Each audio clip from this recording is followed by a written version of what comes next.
Alhamdulillah nahmaduhu wa nasta'inuh wa nastahdiih wa nastaghfiruh wa na'udzu bihi min shururi anfusina wa sayyiati a'malina may yahdihillahu fala mudilla lahu wa may yudlil fala hadiya lahu asyhadu an la ilaha illallah wahdahu la syarika lah wa asyhadu anna Muhammadan abduhu wa rasuluh la nabiyya ba'dah. Allahumma salli wa sallim wa barik ala sayyidina wa maulana Muhammad wa ala alihi wa sahbihi ajma'in. Amma ba'd, ikhwani ibadallah, usikum wa nafsi bitaqwallah. Ittaqullaha haqqa tuqatih wa la tamutunna illa wa antum muslimun. Kaum muslimin rahmakumullah, masih dalam rangkaian peringatan bulan Maulid, bulan lahirnya Nabi Muhammad sallallahu alaihi wasallam.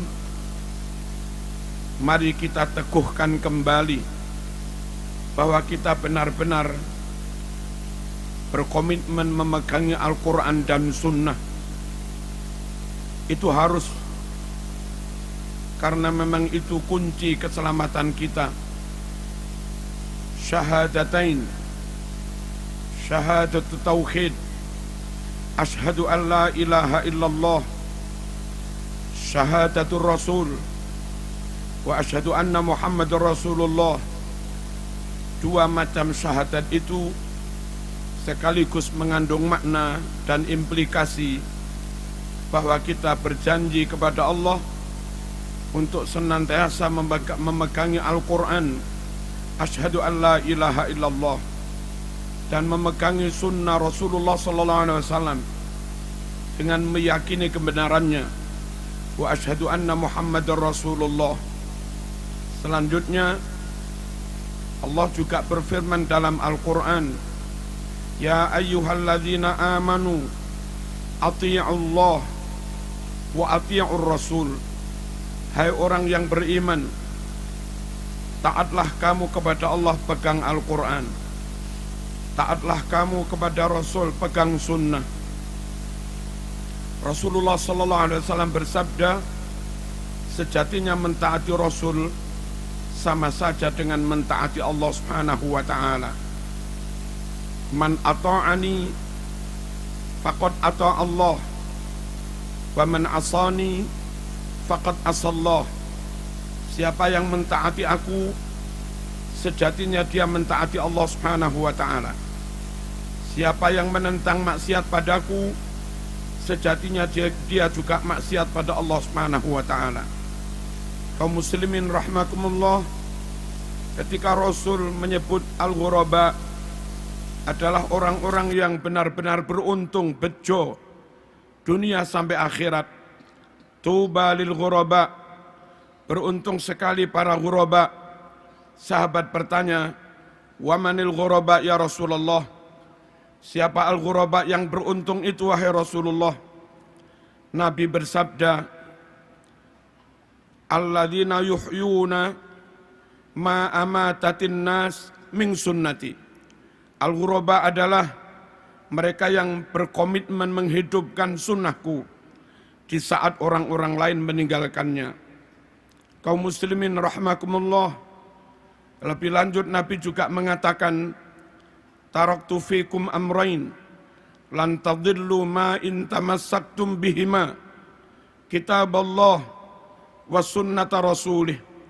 Aku tinggalkan untuk kalian semua dua pusaka. Jikalau kalian benar-benar pegangi dua pusaka itu, maka selamatlah kalian. Kalau tidak, maka celakalah kalian. Apa dua pusaka itu? Kitaballah wa sunnata rasulih. Al-Quran dan sunnah. Klaim ngaku-ngaku cinta Rasulullah sallallahu alaihi wasallam tanpa memegangi sunnah adalah kebohongan, klaim kosong. Nabi bersabda, man ahabbani falyastanna bisunnati wa man ahabbani dakhalal jannah. Siapa yang mencintai aku, maka dia harus senantiasa mengikuti sunnahku. Dan siapa yang mencintai aku dengan mengikuti sunnahku, maka dipastikan dia masuk surga. Kaum muslimin rahimakumullah, memegangi sunnah sangat penting, mengamalkan sunnah sangat penting, meyakini kebenaran sunnah sangat penting, menjaga sunnah untuk tidak ditambah-tambah, menjaga sunnah untuk tidak dikurang-kurangi, menjaga sunnah untuk tidak dirubah-rubah, tentu sangat penting, karena kalau kita menambah-nambah, itu menjadi bid'ah. Kalau mengurang-urangi itu khianat. Kalau merubah-rubah itu khurafat. Dan tiga-tiganya menyebabkan kesesatan. Kullu muhdatsatin bid'ah wa kullu bid'atin dhalalah wa kullu dhalalatin finnar. Setiap yang dibuat-buat dulu enggak ada lalu diada-adakan, itu namanya bid'ah. Dan setiap yang bid'ah berarti sesat. Setiap yang sesat berarti ancamannya masuk neraka. Kaum muslimin rahmakumullah, bagaimana menjaga sunnah supaya tetap utuh, ditambah tidak, dikurangi tidak, dirubah-rubah makna dan pemahamannya juga tidak. Jangan ikut golongan-golongan yang menyimpang dari ahlus sunnah wal jamaah. Ada golongan yang hanya mencintai ahlul bait, yang hanya percaya kepada ahlul bait, yang hanya menerima hadis riwayat ahlul bait. Golongan seperti ini, kalaupun di Sahih Bukhari ada ratusan bahkan ribuan hadis sahih, kalau di Sahih Muslim ada ratusan bahkan ribuan hadis sahih, namun hadis itu riwayat dari sanad sahabat, maka mereka pun menolaknya. Dan kalau mereka menolak hadis riwayat sahabat, menurut mereka hadis hanya dari jalur ahlul bait. Berapa ribu sunnah Rasul yang mereka tolak. Sikap seperti ini tidak menjaga keutuhan sunnah. Padahal Allah berfirman dalam Al-Quran, wa ma atakumur rasul fakhudhuh. Sunnah apapun yang telah disampaikan Rasul kepadamu, ambil semua. Sikap seperti di atas tersebut menyalahi Al-Quran yang memerintahkan supaya ambil seluruh sunnah. Tirulah para sahabat, mendapat perintah apapun tidak pernah banggel, tidak pernah menolak, senantiasa dijawab sami'na wa ata'na. Wa qalu sami'na wa ata'na ghufranaka rabbana wa ilaikal masir. Kaum muslimin rahmakumullah, ada juga golongan yang hanya percaya kepada sahabat. Mereka membenci ahlul bait. Mereka menolak ahlul bait. Mereka menolak hadis sahih sekalipun kalau itu riwayat ahlul bait. Lagi-lagi golongan seperti ini juga tidak menjaga keutuhan sunnah dengan menolak riwayat-riwayat ahlul bait. Berapa persen sunnah Rasulullah SAW yang hilang? Ada juga golongan yang punya prinsip, kalau enggak masuk akal enggak kami terima. Akhirnya hadis Bukhari, Muslim yang bercerita tentang Mi'raj Rasulullah SAW, mereka tolak dengan alasan enggak masuk akal. Hadis bahwasanya dari sela-sela jari Rasulullah SAW menyumber air, itu ada di Bukhari Muslim. Mereka juga menolaknya, alasan enggak masuk akal. Bahwa menjelang kiamat matahari terbit dari barat, terbenam di timur, ada di Sahih Bukhari Muslim. Mereka juga menolaknya dengan alasan tidak masuk akal. Hindari kelompok-kelompok seperti ini. Selamatkan keluarga kita dari kelompok seperti ini, karena akan membawa kita atau keluarga kita mengingkari sunnah ataupun mengingkari sebagian dari sunnah. Padahal amanat dari Al-Quran, fakhuduh, ambil semua yang disampaikan Rasulullah SAW. Kaum muslimin rahimakumullah, ada juga golongan yang tidak selektif. Hadis-hadis sangat lemah pun dipegangi, hadis munqati' dipegangi, hadis muttarib dipegangi, bahkan hadis hampir maudhu' mereka pegangi, dan sering mereka sampaikan kepada umat. Sungguh kelompok seperti ini tidak menjaga kemurnian sunnah, dan kasihan umat terlanjur percaya pada mereka, kadung dilakon diamalni sebegitu rupa, ternyata bukan ajaran Rasulullah SAW. Ternyata bukan perintah Rasulullah SAW. Sementara yang dijanjikan ada pahala, sunnah menurut syarak adalah amalan yang didasarkan pada perintah dan tuntunan Rasulullah SAW. Sahih Muslim menyebutkan, man amila amalan laisa alaihi amruna fahuwa raddun. Siapa yang melakukan amalan tidak didasarkan perintah kami, nggak ada tuntunan yang sahih, maka amal itu ditolak. Jamaah, hindari pula kelompok-kelompok yang tidak teliti, tidak selektif, tidak melakukan jarh wa ta'dil, tidak melakukan verifikasi secara ketat terhadap berbagai riwayat, akhirnya terjebak kepada hal-hal yang khurafat, yang didasarkan pada riwayat yang maudhu' atau riwayat yang sangat lemah. Ada beberapa contoh. Jumat terakhir di bulan Ramadan ba'da Isya, orang pada sholat 12 rakaat dengan dinamakan sholat raghaib, katanya bisa menggantikan barangkali ada sholat fardu yang ditinggalkan. Itu hadisnya maudhu', palsu. Ada juga orang yang sholat di malam nisfu Sa'ban, hadisnya amat sangat lemah. Sholat-sholat sunat. Ada juga yang sholat di hari Jum'ah minggu pertama bulan Rajab dengan maksud menebus dosa setahun. Hadisnya juga amat sangat lemah.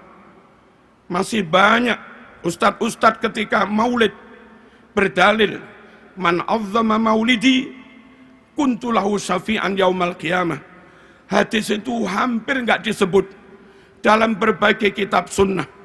Kalaupun ada riwayatnya sangat lemah. Mohon kaum muslimin rahimakumullah menyampaikan apapun, hati-hati.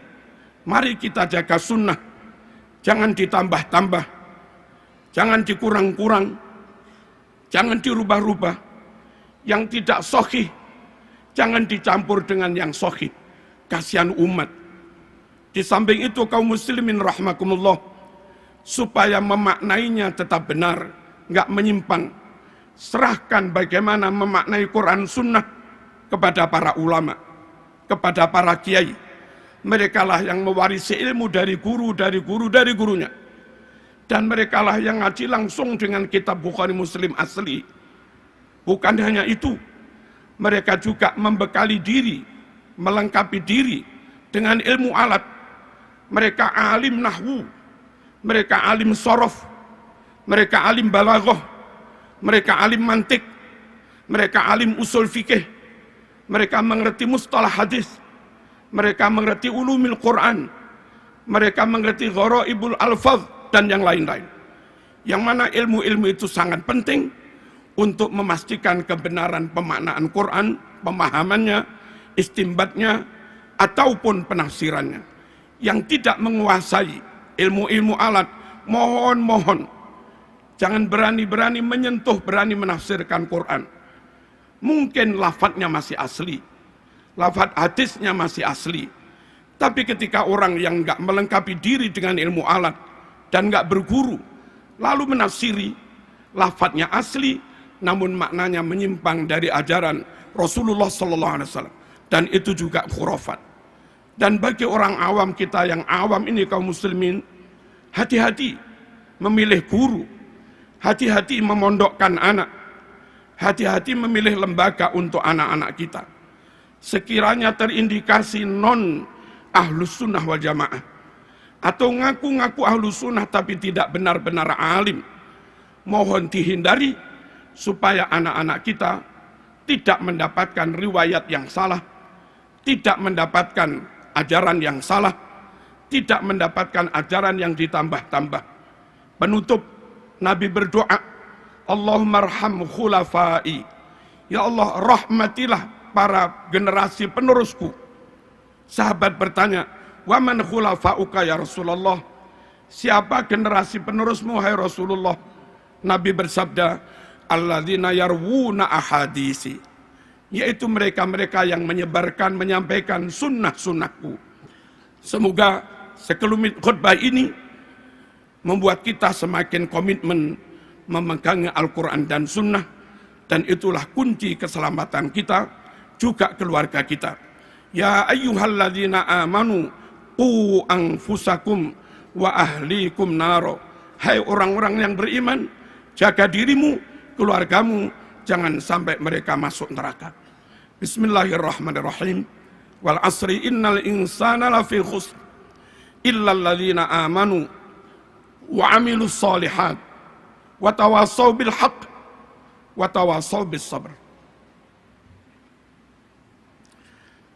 Alhamdulillah, alhamdulillahi haqqa hamdih, wassalatu wassalamu ala sayyidina Muhammad, la nabiyya wa la rasula min ba'dih, wa ala alihi wa sahbihi wa jundih.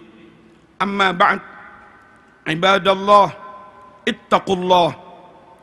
ittaqullaha haqqa tuqatih, wala tamutunna illa wa antum muslimun. Wa'lamu anna Allah ta'ala amarakum bi amrin bada'a fihi bi nafsih, faqala azza min qail, inna Allah wa malaikatahu yusalluna 'alan nabiy ya ayyuhalladzina amanu sallu 'alaihi wa sallimu taslima. Allahumma salli wa sallim wa barik ala Sayyidina Muhammad wa ala alihi wa sahbihi ajma'in. Allahumma ghfir lil muslimina wal muslimat wal mu'minina wal mu'minat al ahya'i minhum wal amwat. Allahumma ansuril islam wal muslimin. Allahumma a'izzal islam wal muslimin wa a'li kalimataka ila yaumiddin wa ahlikil kufra wal kafarata wal musyrikin. Allahumma dfa' anna al-ghala wal waba wal fahsya wal munkar was suyuf was syada'id was su'al fitan ma dhahara minha wa ma batan min baladina Indonesia hadha khassah wa min buldanil muslimina ammah, innaka la tukhliful mi'ad waj'al baldatana Indonesia hadhihi وسائر بلاد المسلمين بلدة طيبة آمنة رخية تجري فيها أحكامك وسنة رسولك صلى الله عليه وسلم. ربنا آتنا في الدنيا حسنة وفي الآخرة حسنة وقنا عذاب النار. اللهم من أراد بنا أو بديننا وبلادنا إندونيسيا وبلاد المسلمين خصوصا بلاد إخواننا في فلسطين su'an wa dhulman wa fitnatan wa halakan wa dararan minal kuffar wal munafiqin wal israiliyin wal yahudiyin was sahyuniyin, faj'al da'irata dhalika kullih taduru alaihim wa tusibuhum bihaqqi qawlika wa makaru wa makarallah wallahu khairul makirin. Wa idza batastum jabbarin.